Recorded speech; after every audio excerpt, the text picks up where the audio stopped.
who already agree with the mission, and that it is hard sometimes to speak to the people who I think need to hear it the most.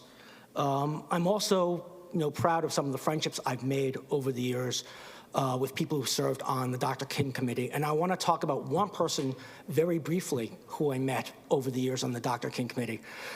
Her name is Angela Della Valle. And as many of you know, Angela Della Valle is dealing with a situation where her husband has been detained by ICE and is being moved around from location to location to location in what I believe to be a denial of his rights and the rights of his family.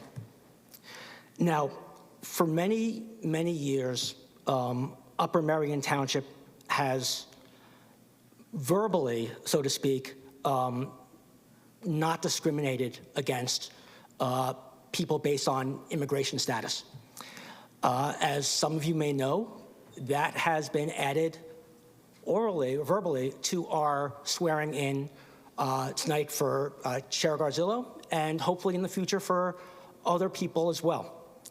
Over the last few months, I've talked with many residents who believe that that is not far enough. And I've heard the arguments to and for a welcoming ordinance. And one of the arguments is that, well, there could be economic ramifications for a welcoming ordinance, and that is possible. And anyone who says that economics doesn't matter, well, economics does matter. It matters because we have a set budget and we have a certain amount of money we have to spend on various services. People don't like it when the economy isn't doing as well because that makes it difficult for us to spend money on X or Y or Z, and it may limit our programs. It may result in tax increases. But economics aren't everything. People who are willing to sacrifice deep personal rights, habeas corpus, for money deserve neither habeas corpus nor money. I want to at this point in time announce that I am going to support a welcoming ordinance.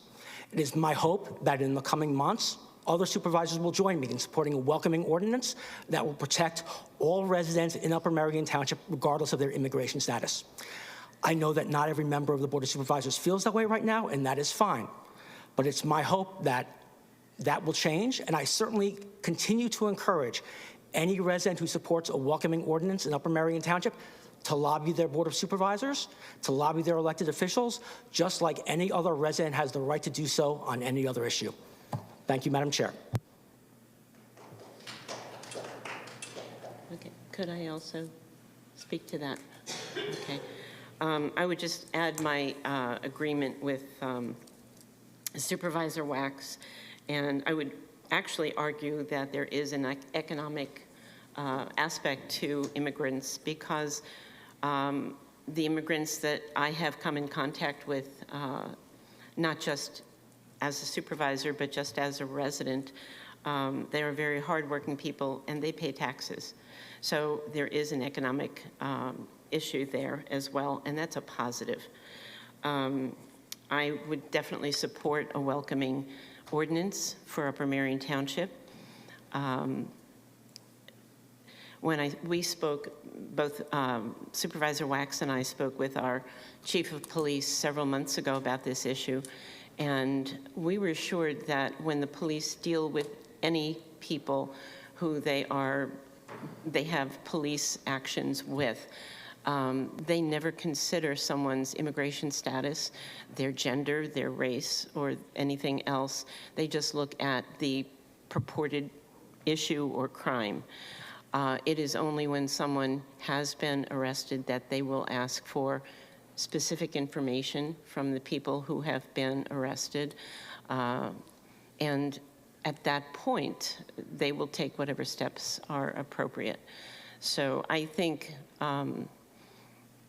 there's probably no one in this room, and there's probably, I would guess, few to none in Upper Merion Township who could say that they are not the product of immigrants, unless they are 100% Native American, either North American or South American. So we are all immigrants, children and grandchildren and so on. So I would agree with Supervisor Wax about the possible discussion with my fellow board members and see if we cannot come to an agreement about having some sort of specific ordinance to welcome immigrants in Upper Marion Township. So if you want to lobby anyone, you can save your breath with me and with Supervisor Wax. And I don't know, I have not really discussed this with my fellow supervisors, so they're free to make their decisions, and we'll have discussions, I'm sure, going forward.